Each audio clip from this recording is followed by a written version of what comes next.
Oh boy, ladies and gentlemen, hello. Today we got to talk about that Firefox drama, ladies and gentlemen.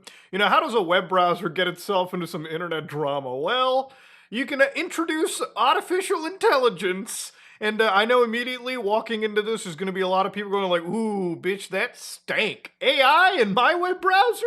Now, to give you an idea, listen, ladies and gentlemen, AI is one of those things that's unfortunately here to stay forever, okay? The cat's out of the bag. Now, if you look at the internet market share, 71.2% of people use a Chrome-based browser. Now, of course, that could be various different versions of Chrome, but I wouldn't be surprised if a vast majority of internet people just slap on Google Chrome, one of the most bloated and annoying web browsers out there. Now, of course, 14.35% use Safari. Now, of course, obviously, you've also got the Edge browser, for the people that are downloading Chrome. You've got Firefox coming in at 2.3%. Now, you might be like, whoa, 2.3 sounds really low. In the broad context of internet users, that number ain't as small as you think. Now, to give an idea about, Firefox, it's basically the only other big browsing engine you have. Everything is basically running on Chromium, and Firefox exists mostly out of the kindness, I would say, of Google, where even the actual administration says that 85% of the revenue, because Firefox is 90% of Mozilla's revenue, and in looking into that, when you open that box, 85% of it comes from the Google deal that they have, where basically as soon as you install Firefox, Google is the default. Yes, Google pays that much money for you to default to their search engine, because most people are just too lazy to switch off to something else, even if it's maybe a couple clicks away. So I wanted to kind of read something here too, because I wanted to have a bit of a nuanced take in this situation, because I think the internet is important. I think we need to talk a little bit about that nuance. Okay, so one of the ways that they say is they're approaching it with user choice and openness. And they believe AI should be built like the internet, open, accessible, and driven by choice, so that users and the developers can shape it as they wish. So with Firefox, they're not going to lock you down into one ecosystem or have AI forced into your browsing experience. You decide when, how, and whether to use it at all. So to give you guys just a quick understanding of what Furry Fox is letting you do is AI is in there, okay? But they're just not really you're not really required to use it unless you really want to. So for instance, if I go to this version of their page, all right, on the actual Firefox browser, you can see that Firefox is pretty damn clean for the most part. And on the left, you can see that there's a couple new features. One of them is this AI chatbot, which has actually been around for a fair bit. Now, the thing about this is you can pick which company you want to sell your soul to. You want to go to Anthropic? You got it right there. ChatGPT? You got it right there. ChatGPT Lite? You've got it right there. Google Gemini? You got it right there. Le Chat Mistral? You've got it right there. So, of course, obviously, I'm just going to click, I don't know, ChatGPT just for an example's sake. And, of course, over here, they'll ask you for your basic cookies, yada, yada, yada. And of course, you can ask the actual chatbot to summarize a page. So if I ask ChatGPT to summarize the page, what it'll do is it'll actually copy the entire page in the actual chatbot to ChatGPT, and ChatGPT is just processing this and it'll give me the answer. In fact, I think the browser actually might have crashed. Wait, hold on. I think it crashed, boys. Very functional, very good, very beautiful. Now, to give you a quick comparison, while Firefox is absolutely shitting itself, remember those other AI browsers we looked at, like Comet's Perplexity, sorry, Perplexity is Comet, Perplexity is the company, Comet is the actual browser, and then you've got ChatGPT's Atlas. Remember when that came out and immediately dropped off the face of the earth after 30 minutes? Yeah, these two browsers are sort of the extreme end of AI, where most of the shit that you're doing in there is artificial intelligence. What Firefox is doing here and what they've been pushing for is stuff that kind of exists in its own little corner, and you sort of have to come out of a shell to use it. All right, so while Firefox is busy actually crashing, like literally I hear my fan spinning up for no reasons, even though I'm using fucking ChatGPT of all things. So we're gonna drag this away while it's crashing. We're just gonna put it right there, okay, a little... it's literally actually dying. It's fucking insane. But obviously there's been a lot of hullabaloo. So if you go to Firefox's little blog, obviously from Firefox where they said, we're building AI the Firefox way, probably viewed substantially more than the other posts. and definitely engaged in a lot of conversation.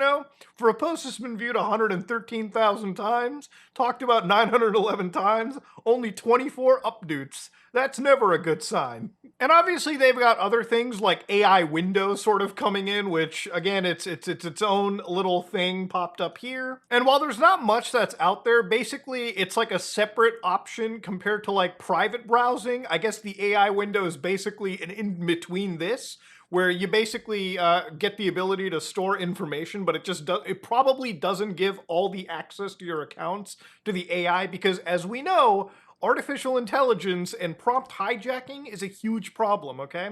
If you give an AI the keys to the VIP and access your Amazon account or do something stupid, it might make actual financial purchases, or it may give out information on your behalf when it shouldn't. And of course, unfortunately, because we've now introduced this new level of AI, this level of attack may never actually go away, because prompt hijacking it literally involves AI companies and hackers constantly fighting each other to confuse the AI model, right?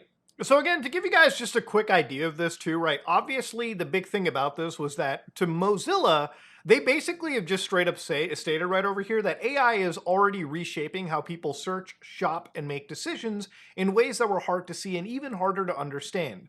So basically, if you look past the clickbait headlines here, Firefox is not doing something that is unknown. What Firefox has basically said is that AI is basically here. Unfortunately, no matter what your personal beliefs in, like for me, I really don't like artificial intelligence that's running in a big cloud that I have no real control over, right? But when it comes to things like artificial intelligence, I've even used local models like GPT OSS to do searches for me, right? Like because Google search and a lot of these engines suck so bad that ultimately they've basically made it where searching for something on Google has become more of a chore. You can use a local AI model like GPT OSS 20 billion parameters, and you can feed it a prompt, and I have a Seer XNG. So for instance, I have my own search meta engine where this AI talks to, so I don't even actually communicate just to Google through this. It digs up articles, it reads them, it processes them, and gives me the responses here. In some ways, AI searching is probably the future, but then when you peel back the onion a little bit, you can start to notice there's one big issue. And one of those issues is when the AI search grabs articles from other AIs. So for instance, in the source list for this, there's a lot of actual genuine articles that you can read through written from what I assume to be human beings. But one of the actual information sources was like AI for real Substack. So I opened this page really quickly, and it turns out that it's probably written by an actual AI itself. So again, just for TLDR sakes, the AI searched for something that an AI wrote, and it just became this big Ouroboros of search. So you look at this AI slop image, and if you read, again, just looking at the bullet points, just looking at the framing, you can absolutely imagine that an AI wrote this. In fact, you could probably ask the AI that searched this, like I did, to write this in a blog post that you can easily copy paste onto any of these pages. So again, this is the internet we're dealing with, right? It's an internet that is now designed with tons of AI slop poured into it and AI searching for it. So, the whole dead internet theory is pretty much a reality. It's not that human beings are gone, it's just that there's such a wave of AI generated shit these days that the internet is probably grown substantially more in size in a very short amount of time, and not all that information is absolutely meaningful. Not all that information is even fact-checked appropriately, which is one of the reasons why I don't really use AI in my content, because AI makes a lot of mistakes, and it usually is more annoying, that it's more of a hassle than it's actually worth. You might as well actually put some real blood, sweat, and tears into something you care about, as opposed to letting AI shit out like 20, 30 scripts and fucking never check. But to give an idea, it's not that artificial intelligence does not exist in other browsers. Even in the browser that I use, Brave, for instance, one of the things that this is known for is having so much crypto shit, so much of I think NFTs were a thing on this at some point.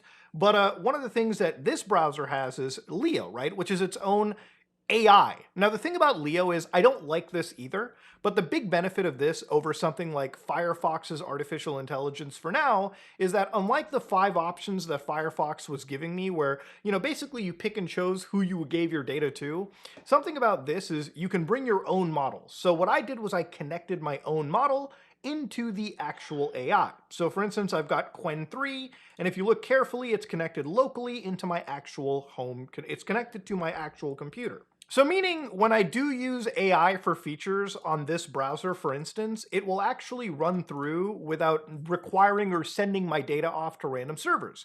So I click that little Leo button. I've already done the actual summarization for you, but it used the local model to summarize the page. But yeah, they said every product we build must give people agency in how it works, privacy, data use, yada yada yada, must be clear and understandable. The model has to align with trust, or the business model rather, and Firefox will go from a browser into a broader ecosystem of trusted software. And again, this will evolve into a modern AI browser. So ultimately, obviously, as you can imagine, the community was not super duper happy about it, because ultimately they were just like, wait a minute, we don't want this shit in our system. We don't. So again, from the old Firefox community about a week ago, I love Firefox, both as a dev and a user. I switched from Chromium about a year ago, and have many others here, because it's an awesome browser despite its issues, especially for developers and power users. So again, ultimately they responded over here, and they said, I understand the subreddit represents a very vocal minority of Firefox users. It is true, very vocal minority. And that's just most of the internet screaming in general. So again, people want software that is fast, modern, and honest about what it does. And again, they want to understand what's happening and have real choices. So in their blog post, right, it's like in a post announcing the new direction with agency and choice, there's little mention of user input or feedback. This highlights a disconnect that many of us experience daily. Mozilla has a pattern of struggling to implement or support basic features, and much of the time fails to even acknowledge serious user feedback. Now, I think this paragraph is enough for me, because one of the reasons why I stopped using Firefox, for the longest time I actually used to use it. Like, it came as a standard in Linux desktops, and I was like, why even bother installing another browser when Firefox is right there? Generally speaking, for me, the internet started to get a little bit slower with things like Google-related applications, so I said, fuck it, I just downloaded Brave browser at that point, and I never looked back. So the thing about any of these AI things is I'm not going to hold it so far against companies like Firefox for introducing AI, because, ultimately, he's not wrong. It is actually the future of the internet. Unfortunately, no matter how you feel about artificial intelligence, in some capacity, it's going to be there. Now, I'm not a fan of things like generative artificial intelligence in any capacity. I think a lot of it can be very bullshit. A lot of it is obviously very ethically damning, because, again, the training data that is sourced to use that kind of stuff is often unethically gained. But when it comes to things like summarization, I feel like maybe for some people that'll be cool. I think live translations are things that are cool for people that are from different languages, just to have it right there with the added human context provided as well too. I think there's some cool features with artificial intelligence that generally can be a boon. But because AI is such a nasty, nasty word, okay, obviously Firefox, in amongst all of this fucking drama and hoopla and backlash, had to implement a kill switch, which I think does exist, but they're going to bring back, or they're going to make it more apparent. So, well, Mozilla's like, we're going to give you a hard off switch, just because we know that a whole bunch of users care about your privacy and everything. And I think, like, that's probably the best in between. Like, having a fucking off switch is great. Now, I'm sure for a lot of people, they're generally worried when anytime AI gets brought in, because there is actually a good reason to worry about this stuff. Like, it was literally in a study not too long ago that when it came to some of the most popular AI extensions like ChatGPT, Merlin, and Copilot, these tools apparently were also gathering extensive personal data from your actual activity. And of course, with a lot of the problems here is that Firefox is working with companies that ultimately require you to send your information to them. And again, we know that companies like Microsoft, fucking Google, ChatGPT, these guys are not removing your information, okay? They're not going to stop harvesting user data. They're not even going to remove it. That's not the business of these companies. And I feel like a lot of this drama could actually be, avoided if Firefox did something that I feel many companies need to start doing. Look, AI is not something that's going away. We kind of know that, right? But artificial intelligence does not have to be something that people can't use. For instance, this is Olama, which is a local open source server that you can run on your system that lets you run local artificial intelligence. Now, you don't need to have the crazy fast computer to run this. You can run small, like 3 billion parameter models, and sometimes even 2 billion. And those are good enough for a lot of internet stuff, for a lot of these internet chatbots. Now, the thing about these local models, as I've shown you, is that they don't send data off anywhere. You don't ever have to send your data off somewhere else to run these models. These models are able to browse the internet agentically in some cases. These models are able to search the internet through locally hosted search engines. And using that, you can basically avoid giving up your information and privacy to the big frontier LLM guys out there. You can just locally run this shit. And I feel like Firefox could really succeed if they tapped into it. Like at some point, one of these companies has to make it incredibly easy to go into the settings option, go to the little AI tab and say, okay, fuck the privacy fuck the privacy busting AIs. Here's a simple option for you to install something very locally, super small parameter size, something that could run on anybody's computer, most modern systems. You don't need a crazy amount of RAM for it, even a GPU. You can just run this locally. And because it runs locally, you can do all of your summarizations, your translations. You can even do some wacky stuff, all locally processed on the device. Unfortunately, with Firefox, because of I think a lot of the backlash just came from the fact that they're partnering with companies like Perplexity, like Google, like Microsoft to send this. And ultimately, they kind of have to, because that's just how money is to be made. Like, there's no doubt in my mind that these companies are having a payment plan with Firefox so that they can push this kind of crap onto their users. But ultimately, I think for Firefox, if they really want to be at the cutting edge, and something that I'd totally be supportive of, is to have locally running AI. I feel like if you're going to, if the genie is already out of the bag, you know, like if the AI genie is here and it's completely ready to stay, instead of people worrying about their information flying away, instead of people worrying about this kind of stuff, if you're going to put it in a way where it's respectful to the actual users, because ultimately that's what Firefox is about. It's not just counterculture, it's the other browser that doesn't get involved in the stupid Chromium-based bullshit out there, right? I think that could be one of the best selling points out there. But yeah, Firefox entered into some crazy fucking drama, and I was following this for a few days. But the reality of it is that honestly, I don't think that this is the craziest deal ever. I think what Firefox is doing is something that any browser in today's modern day and age is kind of doing. They've probably done it in a more respectful manner, to be honest with you, because I think companies like Microsoft, companies like Google would probably be way more fucking aggressive. I don't think companies like Microsoft or Google would even, if they could get away with not giving you consent, they probably would. But Firefox kind of went out of their way to introduce probably the most benign fucking features out there, but they gave people consent every step of the way. They even gave you a kill switch, which I think is better than, I don't even think Brave really gives you a fucking kill switch at the same level as what Firefox is billing. But at the end, I think Firefox, if you're going to go down into this path, and this goes for Brave and everything too, have people give the possibility to run AIs locally. We have even gotten to the point where AIs can run locally on smartphones these days. So again, I feel like this whole moral hangup, this ethical issue could be solved if people were taught and educated that some of these AI solutions can be run locally, private, and securely. And even then, you can have an ethics issue with the training data that these open models use. But that's a separate conversation. For people who are worried about their privacy and shit, man, Firefox, you could have had a W. I think any company honestly talking about AI shit these days, you might as well not even mention it. Because AI is one of those, at least online in discussion circles, one of the most filthy words to be using. But yeah, this is the Firefox drama, ladies and gentlemen. If you like what you saw, please like, comment, and subscribe. Dislike if you dislike it. I am out.